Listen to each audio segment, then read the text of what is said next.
What's up, Yap Squad, and welcome back to another episode of the Yap Sesh podcast. If you are new here, my name is Brooke, and I am with my co-host Sawyer, and we are Yap Sesh, a fangirl podcast where we discuss all things fandom and nerdy, and hope to share the experiences of women and queer fans everywhere. You can find us on Spotify and our YouTube channel, and now Apple Podcasts. Definitely, absolutely Apple Podcasts. I know we've been teasing that for like weeks, but we've actually made the account and uploaded some episodes. We are going to be uploading all of our old episodes and bonus episodes. I have it scheduled to upload one per day during the week, and then we'll have a little break on the weekends. And then hopefully we'll be all caught up, and then we will put all of our new episodes on Apple Podcasts too. But yeah, make sure to subscribe and follow us everywhere so you never miss an episode. How's it going, Sawyer? I'm sad. Why are you sad? Did something happen recently to make you sad? Yeah, guys, we're recording this a couple days after they announced that they were not moving forward with the Acolyte. And if you have been a fan of the show, you know that we covered all the episodes and we are big fans over here. So we are both, I think I can speak for both of us and say we're both pretty bummed. But I am choosing to stay hopeful. I think this is not the end completely for some of these characters. So, yeah, that's all. Yeah, it's a bummer. It's a bummer, and I feel like if y'all want to hear us yap about it, we can do like maybe a bonus episode where we just yell about how it sucks. But I don't really want to do that here because we're it's an episode. We're having a good time. We have great guests and a great topic to talk about today. And I am coming down from an awesome weekend because I was just up in New York visiting Sawyer. That's crazy. It was super fun. We went to the New York Renaissance Fair, which is the only other Renaissance Fair that I've been to other than the Maryland one. It was pretty cool. I got to wear my Keyleth costume for the first time, and that was super fun. And it was great. It was a great time, and I'm like in the fall. I'm like in fall mode now. I know it's August 21st when we're recording this. We still literally have another month of summer, but I don't care. I'm wearing my cozy sweater, and I have my coffee at 8:47 p.m. Amazing. I just finished Good my times. last coffee as well. Yeah, no, I loved it. It was such a cool fair. I haven't been to a Renaissance fair in like 10, 12 years. So we had a lot of fun, and it was so fun to watch so many people stop Brooke in her amazing Keyleth cosplay. So it's always a great time. But It was cool. Yeah. yeah, it was really cool. And I got to do upgraded version of my Lady Loki, which I am proud enough of that I will probably bring it to a con. So that is super cool. Hell yeah. One more announcement. We have just launched our very super fancy special Discord server. And What? yeah, it's crazy. We have we're in there. All of our, not all of our, but a lot of our previous guests are in there. And if you would like to join as well, you can maybe, I don't know, join our $1 a month Patreon subscription for access to the Discord server. We're gonna give you some exclusive content in there. We will let you all know the guests that we're having on episodes like ahead of time. And if you have any questions specifically for those guests or for whatever the topic at hand is for the episode that we're recording, we will make sure to take your questions and answer them on the pod. And maybe do a little game nights, maybe some watch parties of some kind as well. Yeah, for sure. And we do have two different tiers of Patreon, of course. If you do join the more expensive tier, you get early access to our episodes that are unedited. So that's kind of crazy. 99% unedited, as we like to say over here. But yes, come join us. We already have a few members, and it's going to be a lot of fun, and I'm excited for it. But without further ado, we have a wonderful show for you tonight. Today, whenever you're listening to this episode, we've got two great guests. Another podcast is joining us tonight. And we are going to talk about Star Wars, which we haven't talked about in a long time. So let's get into it. All right, well, welcome everybody. I am here with Savi and Linz, and they are the hosts of the Stardust Records podcast, which, by the way, I love the name so much. It's Thank great. you. We're Yeah. big fans of it too. Yeah. Thank you. We're fangirls in this house. So I would love if you all could introduce yourselves and talk a little bit about how you got started with podcasting. And then we always ask all of our guests what your first fandom was and what your favorite fandom is currently. Wow. I always feel like I take the wheel on this one, Linz. But Linz and I basically started our podcast because of our friendship. So we actually met because of Star Wars. And I remember really late at night, we were like, what if we just kind of started recording our conversations about Star Wars? And it was around the time that Andor was being talked about. That hadn't exactly been released yet. It was quite a while before we even started the podcast, but we wanted to do it because of Andor releasing. That I know, but yeah, we incorporated our love for like music into the title, and Lynn's is very, I feel like, vintagey, and I feel like I'm very eclectic, so I feel like that's where the vibe kind of came from. But yeah, we were like, our conversations are kind of silly and we laugh a lot, and there are other women out there who probably don't have a place to, you know, talk about Star Wars with friends like we do. So we kind of had this idea where it was like, why don't we kind of open up some seats at our table, obviously not literal seats, but somewhere where a woman or someone who's been presenting, or even a man, or like a young girl, or could sit down with us and kind of have this like metaphorical meal and talk about Star Wars with us and laugh. And yeah, that's really how it started our friendship. So yeah. Yeah, it kind of it. I think we've kind of described it before as sort of a you're meeting up with friends, old friends, new friends, just random acquaintances at a coffee shop, and you realize that you have similar interests, and then it kind of goes Yeah. from there. So that's kind of our vibe. Yeah. I love that. Yeah. I mean, pretty same story for us. A little bit different, I think. Because did you guys meet online or did you meet in person? We did. We Online. met online. Okay, yeah. So same for us. And I would say that our vibes are pretty cozy as well. I don't know if we're coffee shop cozy or if we are yapping with your friends cozy, but you know, but- we're like you met some girl who's a little too loud talking about things that she's interested in, like at the bus stop, and then she won't stop talking to you, even if you're not interested. That's kind of our vibe, but like I hope know that if it's I a like real- that advertisement for this. I get like I I get like safe space in a club bathroom, like girl friendship, Ooh, like there you go. just like that. Yeah. Yeah. Yeah. Where like you Yeah. just changed my life, and it's like that. Yeah. That's I've seen this. I can't remember what her username is, but there's this girl on TikTok that's like the mean girl is actually like a girl's girl. It's like one of those POV Mhm. videos, and that's how I feel like my vibe is sometimes, because I have like major RBF, but I'm also very nice. I'd like to think that I'm very nice, so I that's that Yeah, is a good I vibe. am much more likely. I'm much more willing, rather, to co-sign that advertisement, and I think it's true because I think the comment that we get the most from our guests on this show is that they feel really safe in this environment, and that's what we're going for. So, but before I want to talk more about podcasting, just because of our connection with that. But as Brooke said, both of you got to do this. It's a tradition. Okay. So first fandom and favorite fandom. I'll go first. I volunteer as tribute. She's ready. So my first fandom that I really, my little preteen soul was very invested in was Avatar: The Last Airbender. It was everything to me. I watched the premiere as a little crouton. I was there. And so that was my first fandom. And I would still count that as one of the fandoms that I still feel cozy about. Like I would go back to it. I would still engage with it. I would still do fan fiction from it. But I would have to say my favorite fandoms, and one of my older fandoms still, is Star Wars and Lord of the Rings. Star Wars and Lord of the Rings, you can't really go wrong with those. So I'd say that right now, those are my two favorite fandoms still to this day. Very nice. Are you excited for the Rings of Power season 2? Oh my god. Oh my gosh. Yes.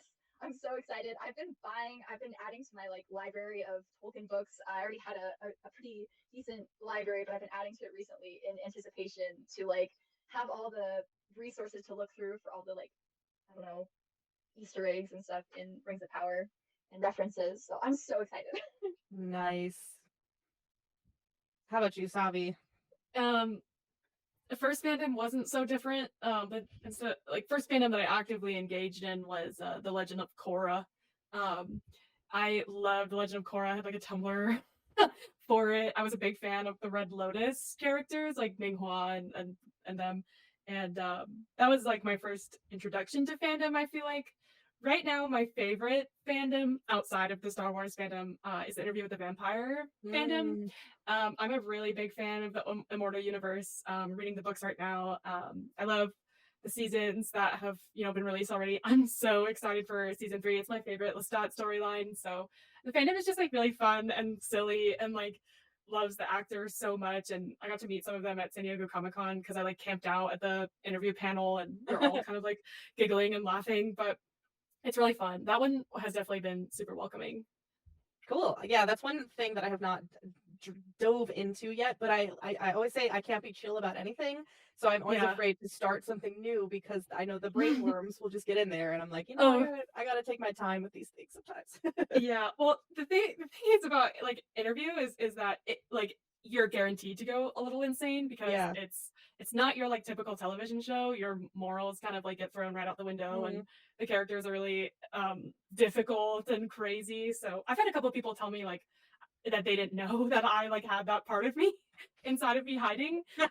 So yeah, I honestly it just came out on Netflix, so and I feel like that's the perfect time to get into it. That's right. It is on Netflix. I think part of the reason why I didn't watch it is because it was only AMC Plus, Yeah. and I considered getting AMC Plus when they were releasing all of those like Walking Dead spin-offs, but they Mm, were also I was trying they also had the show on the AMC channel on Sunday nights. So I'm like, if I don't miss a Sunday night episode, I don't have to pay extra for AMC Plus. But now I yeah. forgot that there at least the first season is on Netflix, so that'll be on Yeah. my list for sure. Yay. Cool. But yeah, I know Sawyer wanted to talk more about like the podcasting sphere because I think just from the two of you explaining your podcast and what drove you to start is very similar to us. Especially being like women or femme presenting people in this fandom space. There are not a lot of podcasts that are led by women and focus on having female guests and things like that. So No, I think that we are doing something unique. I think that there is an urge. I think every fan, and especially Star Wars fans, like there's always an urge at some point to start a podcast. But I Mhm. think, and Brooke and I have talked about this before, there are a lot of Star Wars podcasts that are focused on like news and the most recent trailer, most recent show, reactions, stuff like that. And there is always a time and a place for that kind of content. But a lot of it is very, very male driven, and a lot of the conversations that are had are I don't want to say lacking nuance, but they lack a certain perspective. And I don't know if you guys have felt this way, if you've been a guest on other podcasts before, but I have always felt when I'm on a guest or when I'm a guest on a podcast that is mostly or entirely men, that the vibe is just like I don't know when to speak, and I don't Mm, know when to if my words are going to be taken seriously, or I don't know if people are going to resonate with the things that I have to say. But then now we're here and we have this show, and you guys have your show, and your show is incredibly successful. You guys have had some amazing guests, and just again the cozy vibes, and also really cool art for all of your episodes. But I don't Thank know, what you. has your experience been with that? Like what drove you? You talked a little bit about the connecting and having the same interests and wanting to start the show, but did you guys think about how like what kind of impact it would have when you started? I don't know that we necessarily had a conversation about that, but I do Mhm. know that I think both of us can agree that we felt that there was I don't want to say not necessarily a need because there's people who come before us who that have been like representing hosts on podcasts and things like that. But I think we really wanted, and just this is circling back to what we were saying to begin with, we wanted a safe space for ourselves and we wanted to invite people into that safe space. And Mhm. so I think that that's kind of where our minds were at. And we, from the very beginning, we were like, we're doing this because we love it and we love our friendship and we are not going to do this if it becomes a burden to us or if it becomes too stressful. Like we're doing this to have fun. This is for fun. This is to share our love of Star Wars with everybody else. And people can tap into that and maybe their love can grow as well. And so that's kind of, I think, generally where our vibe was at. Would you agree with us with that, Sabi? yeah. I mean, I I guess to be a little bit vulnerable in a way, like our podcast like took a little bit of time to take off. Like there was a lot of effort that we put into it. There was a lot of conversations that we had where we were like, did we come into the space too late, or like, are we being relevant enough? All of those insecurities that come with like when people see lack of growth. But to go back to what you said, Sawyer, about like going on somebody else's podcast, and I think the feeling that I've gotten when I've gone on like a male dominated space podcast is that like they don't get as emotionally vulnerable as like we do, where Linz and I have talked about like characters that we want to see like kiss and things like that, where I feel like doesn't normally happen in like a very newsy podcast. So I think that that's when we kind of took a step back and realized that even though like it was taking a bit of time to kind of get on our feet, like that was what was differentiating us from others, was that we were like opening up an emotional, excuse me, like an emotional space. And like I've talked about like my background, and Linz has talked about things where it's like you wouldn't normally hear on a very, I guess, serious podcast. Um, we we don't like I don't know how to say it, but I think that we do like take pride in being a little bit different. I think that we like that we get emotional because it's like these stories are meant to pull a reaction from us. And like there are some episodes where you can tell like where we have genuinely had an emotional reaction to something, where there's been like moments of silence where we're just kind of like looking at each other and being like, what was that? But yeah, it I'm trying to like collect my thoughts as I'm speaking, but yeah, just basically going off like exactly what Lynn said. Like yeah, I think going off what Lynn said, she said everything.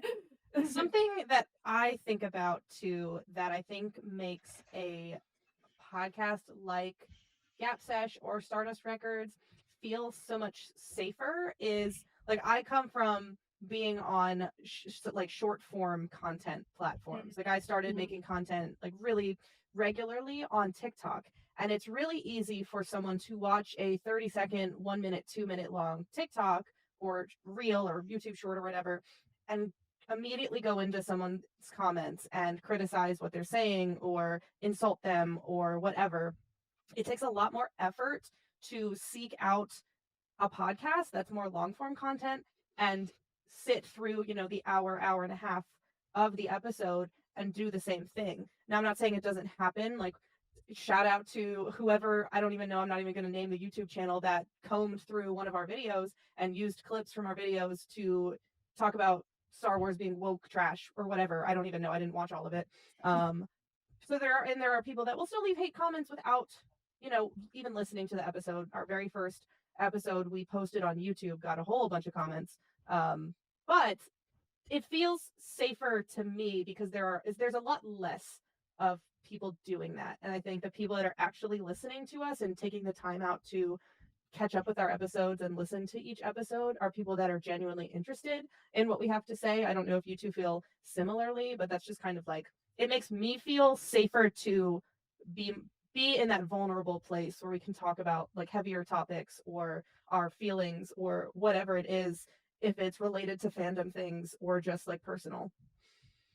Yeah, I feel like I've been feeling this way personally, especially around the time of like the Acolyte, is that I feel like I can't get vulnerable on a space like Twitter or TikTok because, a lot of people can be very judgmental and like private quote retweet and like comment because there's no face to the words. It's kind of just like they have this newfound bravery that they've inflicted on themselves and they're commenting something without really like diving into their own heart and being like, why am I doing this? And with podcasting, I feel like I'm just looking at Lynn's. I'm not talking to avoid, I'm talking to my co-host, my friend. So I feel like that like leaves a little bit of comfort that I kind of surround myself in when we're doing our podcast because when the conversation is happening, it's like there's nobody on the outside that's coming in and saying anything and like making us feel down about what we're saying. And honestly, we don't necessarily like read our reviews or our comments. So whoever listens to it is listening to it. And if they think something about it, then that's what they think. But I like this form of media that we're kind of producing together because it's like we don't have to read any comments and we don't have anybody like coming into the back of our head and being like, well, actually, I disagree with this. It's like if somebody disagrees with what we have to say on the podcast, then they don't have to listen to it or they could just fast forward. But I have really, really enjoyed this podcasting space because of the lack of negativity. I think like it feels like a very safe place to be. I don't know if that's the experience for everyone, but Yeah, and I think that, obviously Brooke said we've had some haters. A lot of them come from our individual content. Just today, I was platformed. Apparently, I heard my video about the Acolyte being canceled was live streamed to thousands and thousands and thousands of people on one of the like big grifters channels, making fun of me. And there was also like a video compilation where I was front and center. I was like the first person, and I was the most featured person in the video. So a lot of the bad stuff, at least podcast wise, comes from those people. And it comes from the fact that, well, I mean, I guess I'll ask you, were you guys making content before the podcast individually? Not. I wasn't making any sort of video form or audio form content. I was just tweeting. I was mostly tweeting. I've had like a weird relationship with TikTok. I actually used to have like a pretty not big, but I mean to me it was big. I had like an anime TikTok. I was like really into anime before I was into Star Wars again, and it was during COVID, so I was making TikToks like that.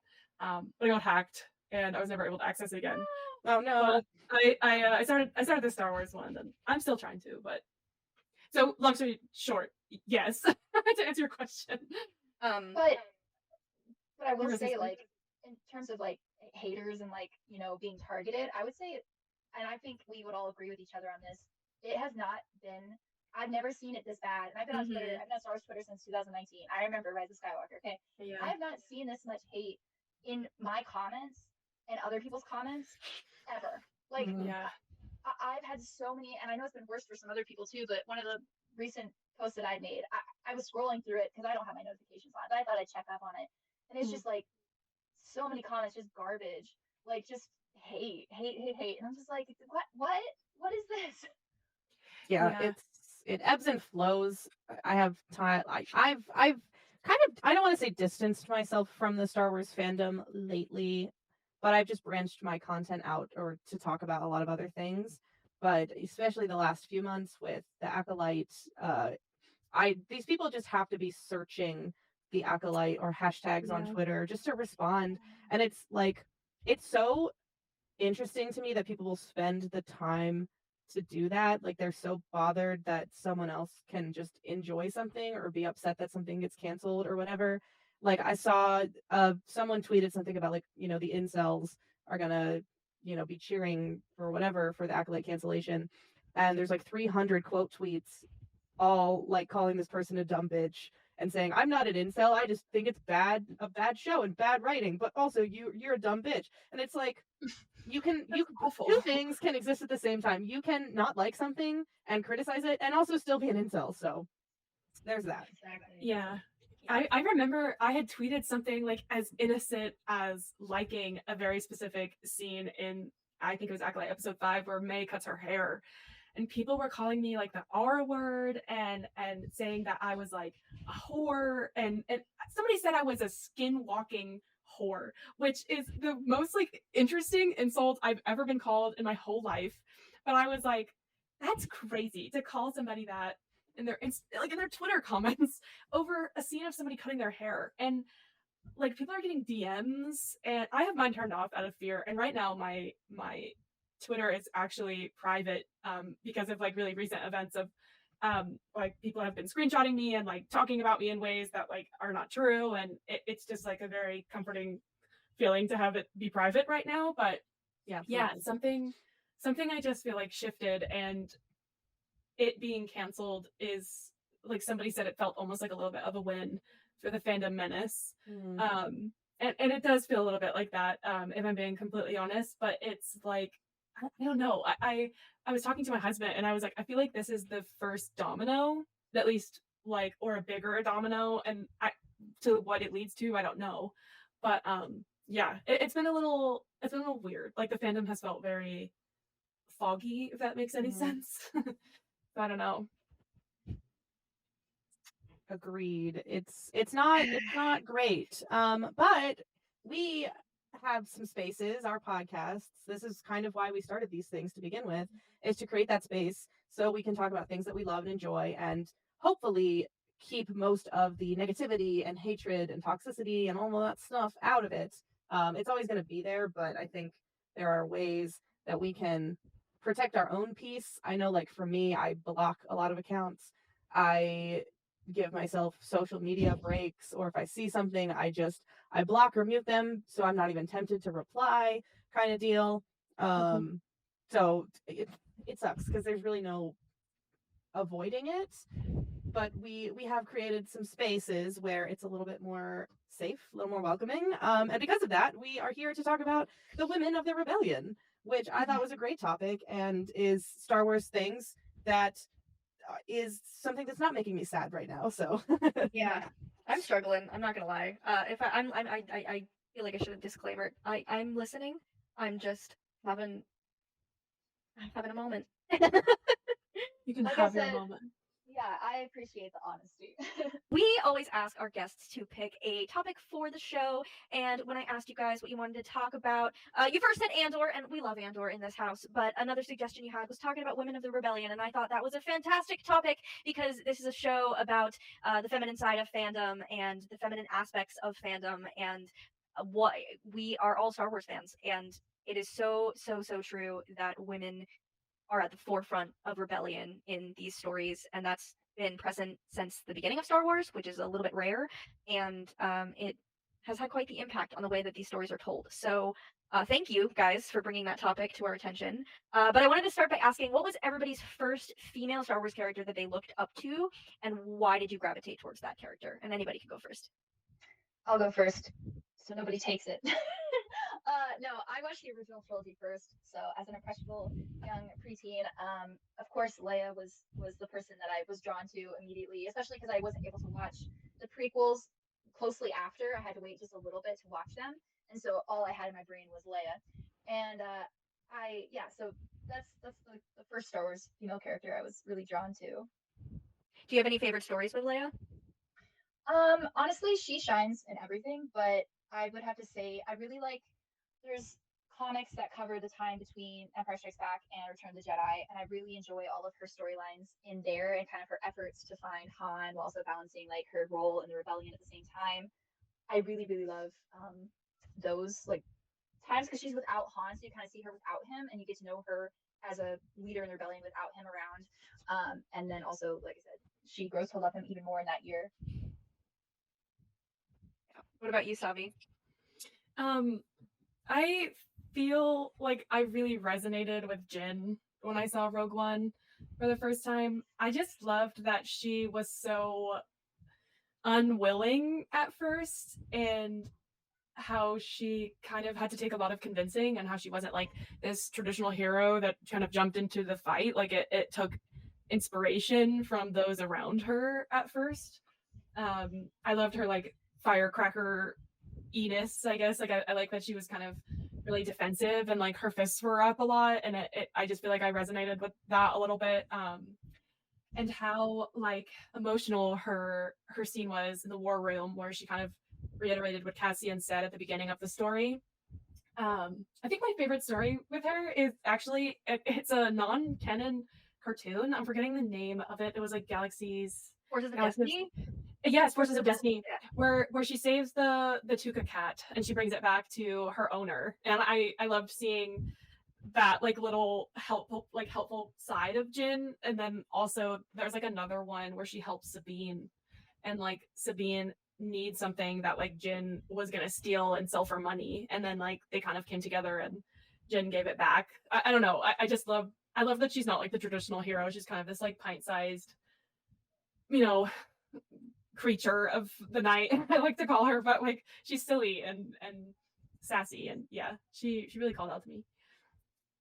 She's so good. I have had a newfound enjoyment of Jin's character after reading Rebel Rising as well. So I feel like I Yeah. got to know a lot more about her since the book is like primarily from her perspective. So read the books, y'all. Read Rebel Rising and all the Star Wars books because they're so good. Sorry. Yeah, Star Wars and book to add led on to every that, episode. and to add on to that, Rebel Rising is by Beth Revis, and Beth Revis also wrote a book with Leia in it. So Yes, she she's did. a scoundrel. So Beth knows what we want. Beth is great. Yes. Yes. What about you, Brooke? You know, okay. I was gonna say Ray because the sequels is really like what got me into Star Wars. I didn't really, I would say, join the fandom until probably when The Last Jedi came out. That was the first one that I saw in theaters. And that's when I went back and I watched I had seen like the Phantom Menace. I loved the Phantom Menace when I was a kid. I did not know anything about it, but like I was the target. You know, they always say like Jar Jar Binks is for kids. I was like target audience for Jar Jar because I loved him. I was like 4 or 5 when the movie came out. So anyway, I was never really super into Star Wars until I saw The Last Jedi in theaters. It changed my life. And so I was gonna say Rey. She is a character that I really connected with. She was the first Star Wars character that I ever cosplayed, and really my first full costume that I ever put together. All of the other ones I had done previously were more like closet cosplay things. But I remember really loving Rose Tico in The Last Jedi. And when I got out of the theater and saw how much hate she was getting from fans and how much hate the movie was getting in general, I was so confused because to me, Rose Tico is like the heart of Star Wars. Like her whole like we're not, fighting what we hate, but we or whatever the quote is. I can't think of it right now. But like Save what we love. yes, saving what we love, not fighting what we hate. That like really resonated with me, and I think it's a very good summary of what Star Wars is about. So I'll say Rose for my She's a answer. good one. Yeah. How about Yeah, you, for Sawyer? sure. Me, I mean, I grew up with Star Wars like from the beginning, and I think the prequels. I don't know for sure, but I think the prequels are the ones that I saw first. And so Padme was my girl. I have this really cute picture of me when I was 5. I desperately wanted to dress up as Padme, but of course my mom was like, "How am I going to dress you up as Padme?" And I just had this like white dress, like white plain dress, and I insisted that she get the lipstick right. And I have this really cute picture, and I'm in pigtails because that's as much as elaborate as you can get with a little girl with short hair. Um, but yeah, so Padme was my girl. I just loved her. I wanted to be her. Her scenes in on Geonosis were some of my favorite growing up, and I always have a fondness for that scene even now. Um, and I just loved her. And I also had this action figure. My sister had this giant bucket of Star Wars action figures, but I had one, and it was just Padme in her like Imperial Mm. like the one where it's the twin braids and that gown where she goes to the Senate in that in the Phantom Menace. And I just loved that action figure. It was so detailed. It had every little detail of her costume. And eventually I grew up and I was able to do the lake dress. I made the lake dress from scratch, and that's probably the Wow. best, most impressive thing I've ever done craft wise. I wore it once. I don't think I'll ever have a chance to wear it again, or if it even would fit me. But yeah, Padme has a special place in my heart. So Moving on to more, because there are a lot more women of Star Wars and a lot more women of the rebellion. I am also including women of the resistance in this as well, because I think there are a lot of parallels with the storytelling of the originals and the sequel trilogy and all of their accompanying uh, other media, books, and comics and things.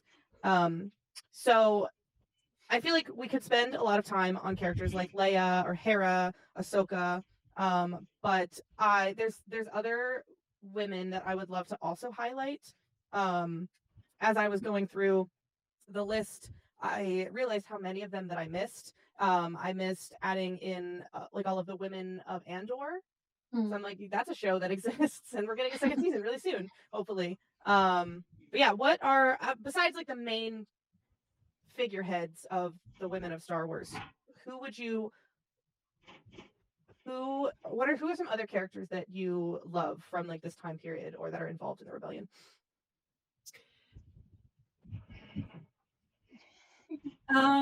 I know that her story like hasn't entirely been told yet, and that we are, we have been given some hints that like it will be told in season 2. But I've been rooting for Biggs from like the moment we met her. You know, Andor season 1 I think was before Ahsoka season 2, so she was like the first Latina that like I got as like a normal girl, and like not a Jedi or like some hero that I couldn't really see myself in, but just like this working girl who had like a guy and she just wanted this like normal life. But I am really excited for her rebel arc. Hearing about that at Star Wars Celebration was just really cool. It's sad that she had to go through what she did in season 1 with Dedra's torturing and like kind of hearing all those kids being massacred and things like that. But I'm excited to see her team up with Cassian and like kind of help him get to the point where we see in Rogue One. I love that Cassian, actually, not to bring Amanda into it, but I love that he is so influenced by a lot of the strong women in his life, especially like Mon Mothma and his mom and Bix, and I'm assuming Clea will be another, but yeah, I love Bix. I'm really rooting for her to have like a really good ending, despite like what we've heard. A lot of people think she's going to die, but I'm holding out hope that she will get her peaceful life with Brasso. I do ship them, but Ooh, I've never thought about that shit before. yeah, I'm a big Bix Brasso fan. I the can get with scene- it. Yeah, the scene where he's like standing with her outside of Marva's house, like something shifted in me. Lynn's knows. Yeah. I mean, but, he's daddy, so exactly. So and I- she kind yeah. of deserves a guy like him, I think. Oh yeah. She, Agreed. yeah, but yeah, Bix. Honestly, like all of the women of Andor, like Jezzy, like helping a sister out with Marva and like being there, like the whole, like all of the women in Andor, like with the Daughters of Ferrix, like are a community that a lot of people in the town and the city like seem to look up to. Like I love that the people of Ferrix looked into this like rebellious group of women for Mhm. help. Like they were kind of like the forefront of the funeral march. And like I have a feeling like a lot of the women that were in season one will be kind of have big impactful relationships and situations that will kind of lead throughout season two. So yeah. Long story short. Thanks. Something I loved about Andor was that it had such a wide variety or diverse roles that the women played Mhm. in the show. We didn't like we had your Mon Mothma character who your Mon Mothma who was like your political character, and that's how she's able to contribute to the rebellion through like political means. But then you have, your blue collar workers like Bix who just gets thrown into it. Um Yeah. and then you have your other women who are already in the fight, who are your like on the ground kind of soldiers. I really do enjoy that, and something I was thinking about when you said that Cassian is someone who surrounds himself with very strong, powerful women, and he never questions them or that. It kind of it made me think about that. It's kind of a theme in a lot of our newer Star Wars, that our male character will be surrounded by powerful women. Like even in Ahsoka, we have Ezra is with Sabine and Ahsoka. Even the Mandalorian, he's always working with like Cara Dune, or however you feel about her actor, but the character, and then Bo-Katan and Ahsoka and Fennec Shan. So I think that's really cool that they are not always like the main character, but they are very integral to the male character's journey or story. Yeah. Like Tala and Obi-Wan. Oh Yeah, that yeah. too. To I me, wouldn't even. Oh oh, sorry. no, you're good. It happens all the time. Go Um, ahead. I was just gonna say, I would even go so far as to say that Star Wars has kind of always had that in a way. Like obviously we have our issues with the way that Leia and Padme's final act in their third movie are treated, but um, Leia grounds Han pretty quickly. She also takes charge of the entire mission on the Death Star. So I was literally gonna say she's got the blaster, she's got the solution. She like Leia saves them. She Mhm. saves their asses. And then they also have Padme, who I have my feelings about the relationship between Anakin and Padme, but Padme is Anakin's voice of reason, and that is emblematic through Attack of the Clones. Not so much in Revenge of the Sith, but that's the point of that movie. And yeah, I would say, just to add to the conversation, that like a character that I wasn't expecting to love in Andor was Mon Mothma, and I just absolutely loved Genevieve O'Reilly's portrayal. I felt like she did not get the flowers she deserved, and she just elevated that character so much for me. And it's nice. It's really great to know that we have characters like Cassian who, right out the gate, are respecting and trusting and leaning on the women in Star Wars. It really, I feel like we are seeing on screen. It's one area of representation that I feel like is handled pretty well in the Star Wars universe, and I think that that's only strengthened by like the books that we get about these characters and whatnot. But anyway, did I say what you were gonna say, Liz? you literally. I was gonna say, like we have Leia at the very beginning. She has taken control of her own rescue, and I feel like this newer Star Wars content that we've gotten, just I feel like they looked back at that blueprint and said, "Yeah, we need more of this. We need to go back to this and make it about this." So yeah, exactly what you were gonna say, basically on that point. And it is nice to see that is recognized and that we are getting that. I would also say, on the topic of uh, women rebels in Andor, Vel and Cinta, we got them Yeah. as well. And you kind of said with the soldiers on the ground kind of thing, I was really happy to see such a. I'm so excited to learn more about them. Honestly, I want to know like how they got together.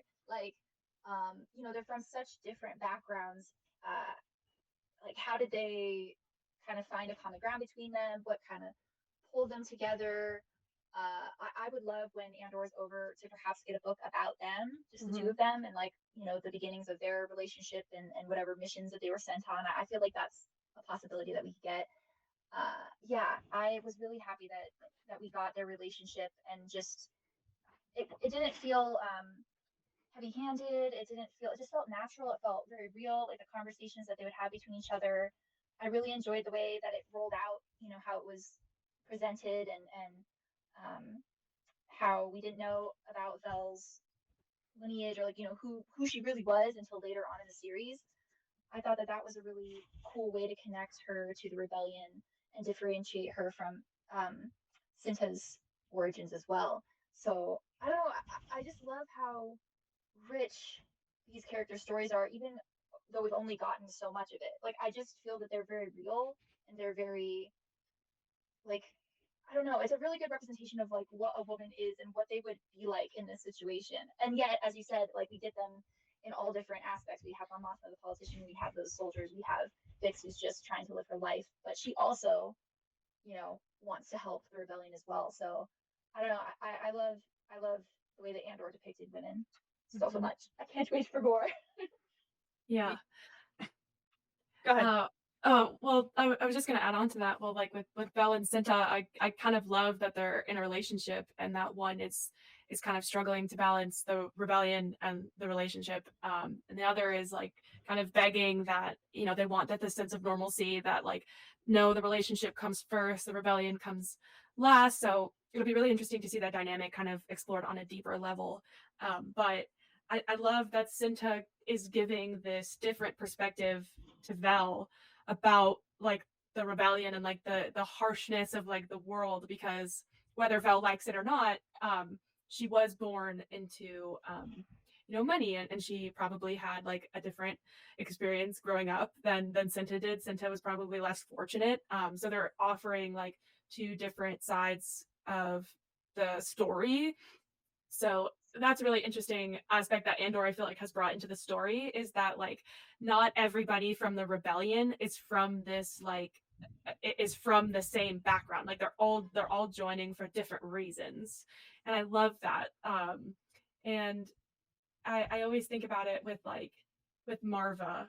While she's not my favorite character, I've been like vocal about that. I love that she was. I love that she was an elderly woman, and I love that she spent her final moments alive, changing her life. Like she was kind of like she was. She is the definition of it's never too late. And I loved that about that storyline for Marva, was that she showed all of those people in that city square that it is never too late. Like the Empire's claws are not always so going to be so deep. It's like no matter how old my bones are, like I'm always going to have the strength to push back. And she kind of like used her impact that she had on the city as like an inspiration to get them up and going, because I feel like they all kind of saw her as this like elderly sick woman, and a burden. Like Brasso has to leave work to go check on Marva, Bix has to close down the shop so she can go check on Marva, like Cassian, things like that. So it's like she was like, I don't want to die like this, I want to die like going out with a bang. And I loved that aspect of her character, that like, yes, that she had a lot of flaws and she's disliked by a lot of people, including myself, but I can really respect that about her, that she spent those last moments of her life like dedicating herself to this cause that she had no idea would jump off the way that it did. And I loved that aspect of her character, and that she like died wearing the daughter of Ferrick's clothes. And I don't know, that's like just a really good show of change, I think. I love that the women of Andor specifically are like given the space, and they're allowed to be like fully rounded characters that have different motivations and different priorities. It has been in like, the more I think about it, this idea of like a well-rounded female character has existed in Star Wars from the beginning, I think. And I have a section that we'll talk about later of like the real women of Star Wars, like Carrie Fisher, who really made Leia the character that she is. But just thinking about like Mon Mothma is allowed to be a mother and a wife, but also has her priorities as a politician, and has her priorities, helping the rebellion in the way that she can. And something that I've always really enjoyed about Star Wars, and still enjoy whenever they give us more, is the existence of romance in Star Wars, because we have such strong women like Leia, like Hera Syndulla, like Padme, who are strong and capable on their own, but they still hold this capacity for love and romance. And we don't always get that with a lot of female characters. I think a lot of when female characters are written in stories as like a heroine or a strong female character, a lot of those feminine qualities about them are stripped away in order to make them seem more, stronger. Like, I don't need, I'm more independent. I don't need a man, or I don't need what, like, love, whatever, or children. But those are still all things that are very, they're all things that women experience. Maybe not everyone wants to get married and have children, but there are a lot of women that do, but also have careers and also, do XYZ. So I love that Star Wars, in a lot, not all of their female characters, I can, there's a few that I can definitely criticize being written not in that way, but there are a lot that are, and I can always really appreciate that. Well, one that comes to mind, just jumping right off of what you were saying, is Shara Bay was a pilot in the rebellion, and she got herself a husband, and she had a child, all while fighting in the rebellion and being a fighter pilot. And so, like, that's a really good example of somebody who was allowed to create a life and a family, and on her own terms, while still being such a valuable part of this cause of the rebellion. Yeah, Harris and Jula as well. Exactly. Yeah. Nora Wexley, shout out to all my Aftermath readers. Love her. Love that she is like, I'm a mother and a wife, and but I also am a pilot, and I'm hunting down these Imperials, and I love that those are included in these stories, because I think a lot of Star Wars stories are heavily focused, from the original trilogy, on the relationship of like a father and son, but we don't talk as much, because a lot of Star Wars characters have dead moms, but there are a lot of Star Wars characters that are moms, and I would like to also remember them. And I feel like it's a subject that's not talked about quite as much as the father-son kind of relationship. No, that's a really good point. And I mentioned this earlier, but just naturally segueing in while we mentioned Nora and Shara and all these really great female characters, I think that we could do a whole episode on why Star Wars books are so wonderful, but especially since 2014, there has just been an emphasis on building out the Rebellion era. And in doing so, they have brought us so many wonderful female characters and offered the opportunity not just to Leia, but to Mon Mothma and to Hera and to these other characters, Iden Versio, who have had this opportunity to flourish as these very well developed characters that are so pivotal to the ultimate success of Rebellion. And I'd love to talk about that for a minute, because I know we all love our Star Wars books, and I think that because we cater to such a unique audience, I feel like we have pull, in the sense that if we talk about books, people are going to want to. I have faith that the people that listen to these shows are the people that would go buy a Star Wars book. So, does anyone have a favorite like Rebellion era book? I have to think. I immediately want to say Lost Stars. Yeah, I was gonna say that. Yeah, that changed me as a person. Mm-hmm. What were you gonna say, Linz? You had you were ready. Oh, well, I haven't read. Just a disclaimer: I haven't read Aftermath trilogy. I'm like, it's coming in the mail right now. But I would say the first sort of Rebellion era book that came out would be A New Dawn, and I really loved A New Dawn. I love John Jackson Miller's writing, and I love how he wrote Hera, a younger Hera meeting Kanan, and sort of Kanan having to sort of take a back seat to Hera, kind of taking control of the situation once they meet. Yeah, I would say that I still have very fond feelings for A New Dawn, and so if I was gonna pick a favorite Rebellion era book, it might have to be that one. It's a good one. It's a good one. Yeah. I would probably say Leia, Princess of Alderaan by Claudia Gray. Yeah, Claudia Gray is one of my favorite Star Wars authors. Oh, yeah. Lost Stars was the first Star Wars book that I ever read, and it also changed me as a person. I was like, wow, what is this amazing world of Star Wars publishing? I want it all. I want more. But I really liked the Leia book. I think as much content with Leia that we have, I think, Linz, like you were saying earlier, we don't have a lot of Leia without Han, or Leia without Luke, or Leia without any of the original trilogy characters. So being able to tell a story of, I think she's 16 in this, so it's just a couple of years before A New Hope. And we have Holdo is introduced in it. So Holdo is someone that not to spoil it or anything, but Holdo is like one of the first people that she meets, that she, is friends with and connected with through the rebellion later on, which I think is really cool, like outside of her realm of being like a politician's daughter or a politician herself. So I really like that book. I really like also in that book the way that Leia is with her parents, and how it's just like such a realistic representation of like a 16-year-old girl, and thinking that her parents aren't paying attention to her, and she's like, why aren't you guys like looking at me or spending time with me? But she kind of realizes that her parents are like their own people. And I love the like hints and aspects of one of my favorite parts of that book is when Leia loves storms. Like it's kind of talked about how she loves them and like why. And I feel like they almost describe Han perfectly. I don't know if that makes any sense. Like why she loves storms. Leaves. Yeah, I don't know. It's been a while since I read it, but I'm probably gonna stick with my answer and say Lost Stars. Yeah, that's I like kind of love like a tragic. Yeah. the rebellion book. Yeah.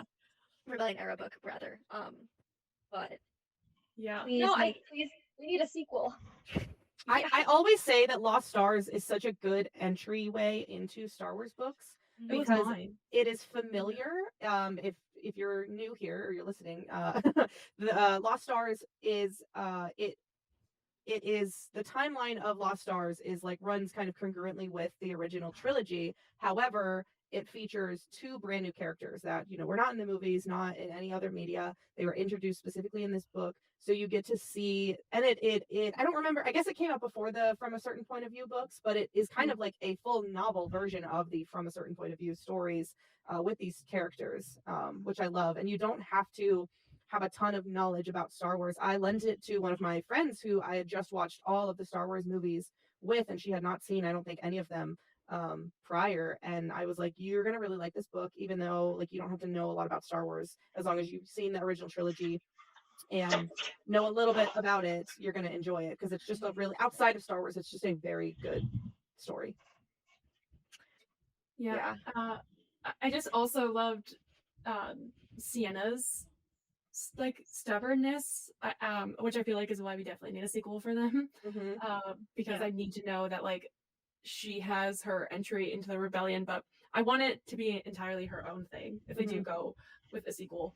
But that'll be really cool. I'm excited.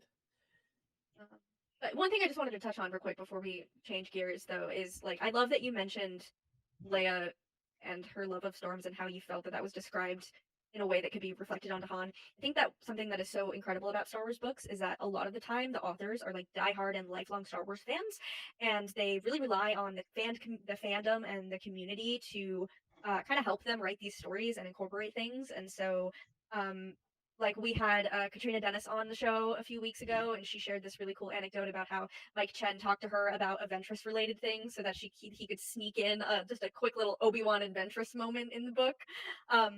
Which is so cool. And just another plug for the Star Wars books. They are so immersive, and in a lot of ways I feel like they do a even better job of visualizing the galaxy than even you can do on screen. So yeah, check them out. But there isn't just books that have allowed us to expand on these wonderful characters. We also have Star Wars games, and in recent years we've had quite a few really fantastic women in the Rebellion who have made prominent appearances in video games. Brooke, I know you added this because you may or may not be a major Jedi Fallen Order fan. Crazy. Crazy. Yeah, I just wanted to, and I was gonna add the like Star Wars comics. We can talk about those as well.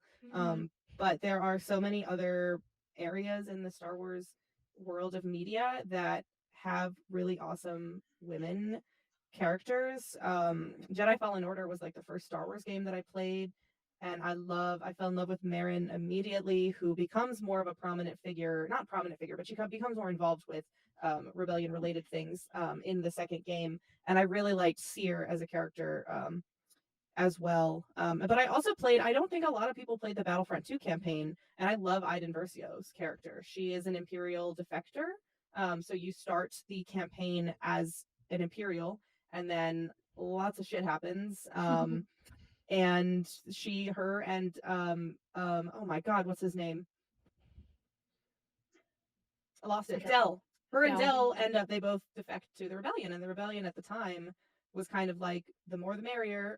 Like, especially with like lower level Imperials, they were not quite as willing to like lock them all up, because clearly like Iden and Dell showed a lot of remorse, and it's kind of another one of the stories where it's like it's never too late to change your mind and do some good. But yeah, I don't know how big of Star Wars gamers you are, or how familiar you are with the Star Wars games. But I just wanted to highlight that, and we are getting Star Wars Outlaws in a couple of weeks.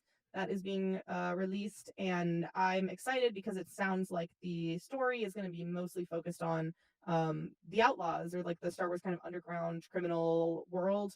But I would love to see where the character of Kay Vess goes, and if she ever, becomes involved with the rebellion or teams up with anybody from the rebellion, because it happens. I think the setting of the game is in between. Is it in between episode 5 and 6? I believe. Yes.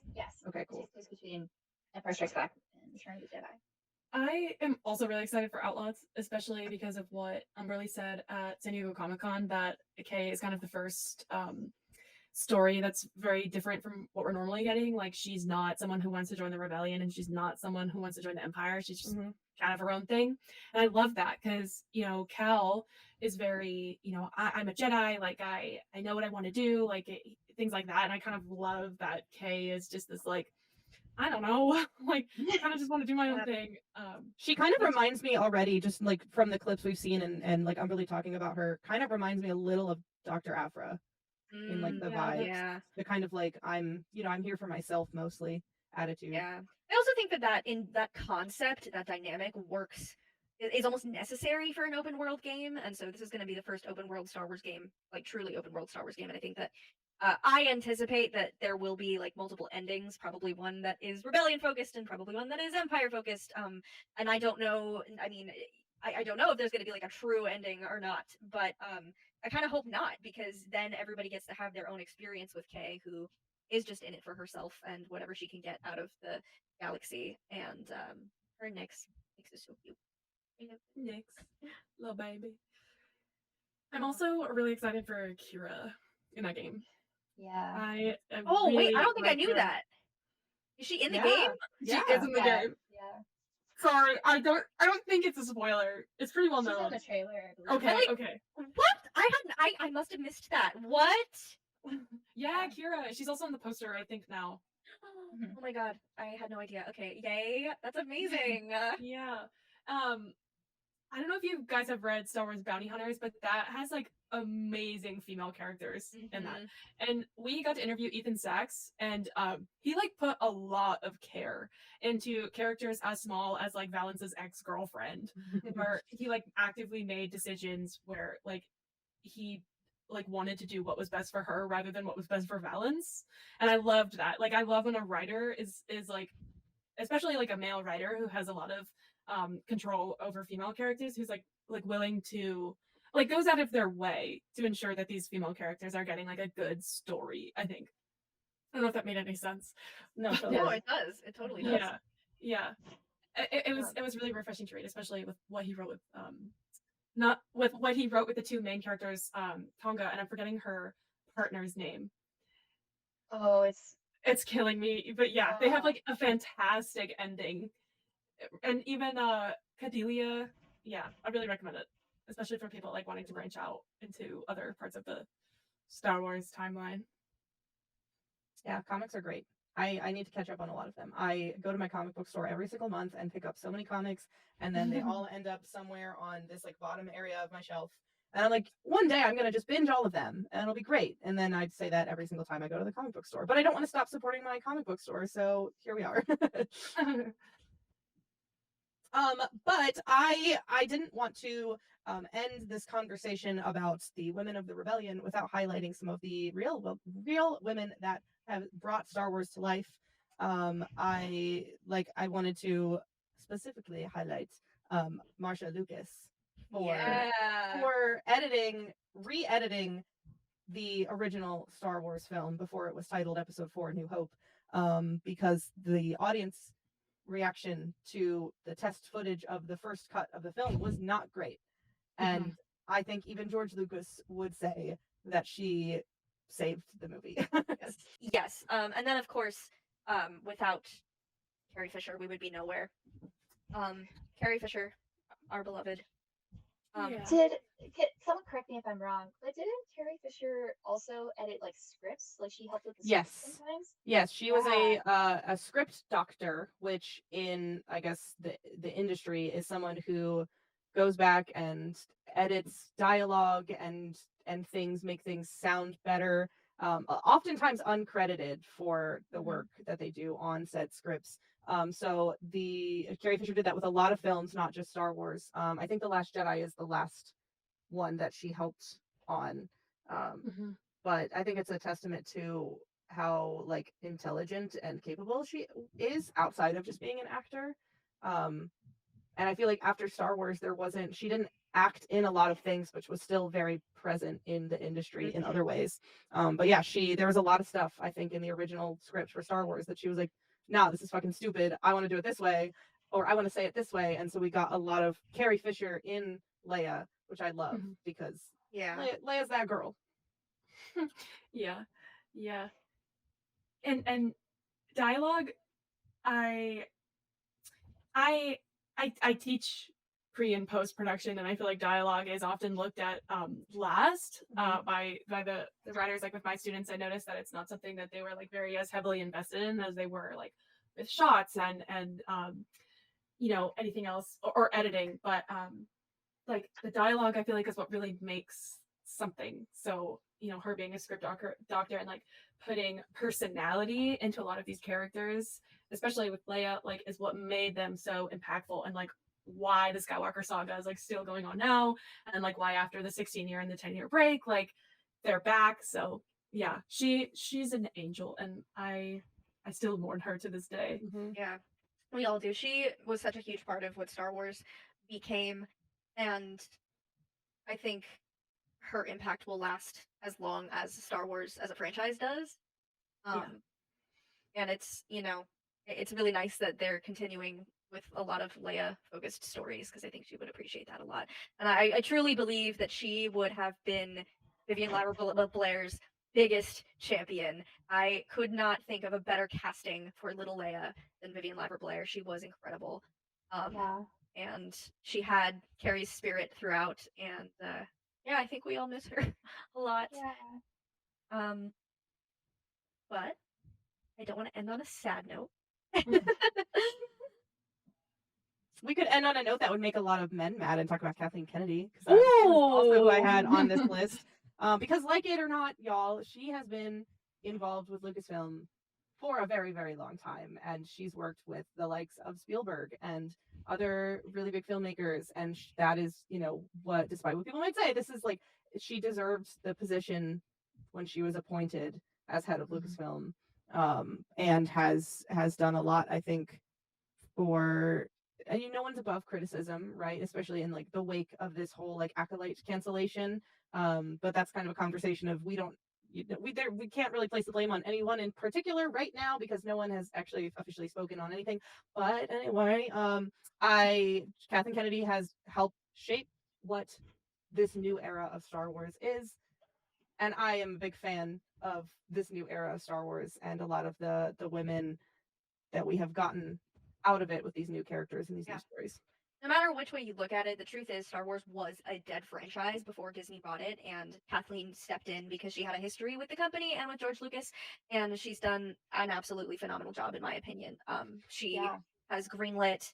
I mean, we are living in an age where there is so much consistent Star Wars to consume, and that is a reality that a lot of people that just grew up with the originals, or even were, like young adults during the prequel era, never imagined that we would get to. When the Clone Wars was canceled, it was done. It was like, okay, Star Wars is over, and now the cup is overflowing. And I think that, I think she's incredible. She's still my dream podcast interview, and I think that, we're lucky to have her leading the franchise and not backing down, because I cannot imagine what she has endured, not just as the CEO of Lucasfilm, but as an executive in Hollywood as a woman her entire career.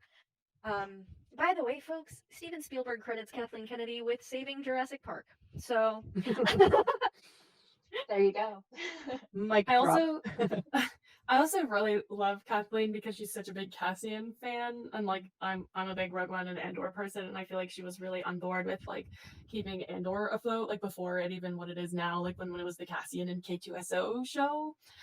So yeah, I kind of love her for that, and I love how like active she is at all of the events, and how she's like there with all of the cast members, and she seems like a cool lady. I loved the interview, I think with Leslie Headland, where she talked about after she had written the first drafts of The Acolyte, Kathleen Kennedy was like, "This is a great Star Wars story. Now go write a great Leslie Headland story." And I really appreciate, your feelings on The Acolyte as a show aside, good or bad.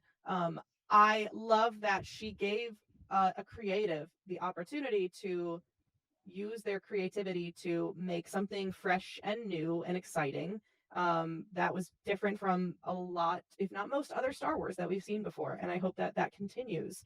I hope she continues to hire filmmakers and creatives that are willing to, push the boundaries of what Star Wars can be. well, to wrap up this wonderful episode, we are going to do some rapid fire questions and ask you guys to answer them as quickly as you can. No pressure, it's all good fun. But the first question would be, and whoever goes first, whoever has something off the top of their head, what is your favorite theme park? Silver Dollar City in Branson, Missouri. No way! My partner has been begging me to go to Branson, Missouri. Go. That's What amazing. about you, Sabi? I'm really boring. I guess I guess Disneyland. That theme We're park? Disney Park fans in this house. Okay. Yeah, Disneyland. Oh, okay, Love wait. Okay. I love Islands of Adventure in Okay. Florida. Yeah, okay. Only because I love the Hulk, the Incredible Hulk. I don't know if Okay. you guys have been on that ride, but Agree to like- disagree on that ride. okay, I was also like 13 years old the last time I went on it, so it's probably like way cooler in my head than like it's been over a decade since I've last been on that ride, but I don't know, I the just think- butterbeer. Yeah, okay. But Disneyland still remains. Yes. Sorry. Go ahead, Sawyer. No, I was just gonna say I don't think you need to go upside down 6 times in 1 minute, personally. Okay, But valid. I think I maybe it's like a special interest thing, but I like the feeling of that. Like I feel like I come off of the ride a new person. I guess like all of my ailments have been like thrown off of my body. I don't know. Fair. fair enough. The adrenaline of it kind Yeah. of takes away all of the other anxieties that you normally feel on a regular basis. Exactly. Yeah, I Yeah. definitely feel that. Okay, that's totally fair. I wish guess some that I people had- need to go upside down 6 Yeah. times in 1 minute. Yeah. I wish that I had like a roller coaster right outside, so anytime that I felt like anxious, that I could get on it. And there is actually someone on TikTok who does that. Now that I realize it. Really? Yeah, okay, so that's her special interest, this one ride that she likes to go on. And you have to like actively flip it. So like some people will, I'm so sorry, this is not Star Wars at all, but like she's become like so strong because of like how much she flips it, and she like has her own TikTok where she'll track how many flips that she's done. And yeah, she goes like multiple times a week. I'm gonna clip this because that's hilarious. Okay. That's crazy. I'll have to send it to you guys. I'll find her. It's like a Yeah, but- Ninja Turtle ride in the Mall of America or something. Oh my god. That's amazing. Amazing. I love how we say rapid fire and then each rapid fire question turns into its own yap, but that's what we're here for, That's the folks. point. What's the next question, Brooke? Star Wars ship. Or ship. However you want A to take that. relation- However you want to take it. Jin and Cassian. U-wing. Jin and Cassian. I And said a U-wing. you said however you want That's to a take clip in that. itself. Yeah. You guys said that at like the exact same time. Yeah. Jin and Amazing. Cassian. Amazing. In a U-wing. Oh, There you go. there you Hell go. yeah. There's some go. fan fiction prompt Oh, right there get for the writing. y'all. All right. It's probably already Been been written. written. Okay. Favorite Star Wars planet? Ferrix. Kobo. Ooh, Kobo's a good one. Nice. Kobo is a good one. I knew you were Yeah. gonna say that. Eric's is cool too, though. Your turn, bro. Oh, and our last one is your favorite Star Wars creature or like little guy, like little like non-humanoid species. A bogling. Oh, Okay, I'll yes. say the Kowakian monkey lizard because I just love the name Kowakian monkey lizard. Mhm. Fair enough. I always say I always forget the name too. The dragon looking thing on in Jedi Fallen Order that you Yeah. can't actually go Oh, up to. It starts with an O, I think. It's not. I know you're not talking about Agobagno, but it's something else. No. It's really Oh. cute. Oh, I need the a one that's plushie on of it. Pagano. and I Luke, know. such a cute comic with Luke and Leia. They go to Pagano and they meet. Their Luke sees it. He sees the dragon and he's like imagining if he could like hold it as like a little guy. Like it's so cute.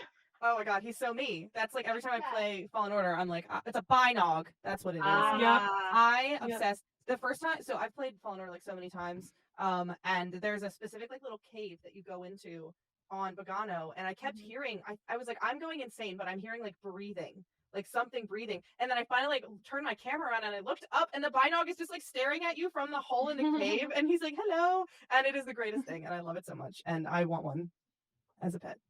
Amazing. I think you're Well, right. Yeah. thank you so much to both of you for joining us tonight. This has been a great episode, and I had so much fun talking about the women of the rebellion and all the wonderful female characters in the Star Wars universe. But as we wrap this up, could we please know where we can find you guys? You can find me at Enderisms on Twitter, TikTok, and Instagram, and you can find our podcast at Stardust Records on Instagram and Twitter. If you spelled X, I'm sorry. But Stardust Take a Records. shot every time someone says that on this podcast. I know. The only thing is that Stardust Records does not have an O in the username. So Stardust Records. Go ahead.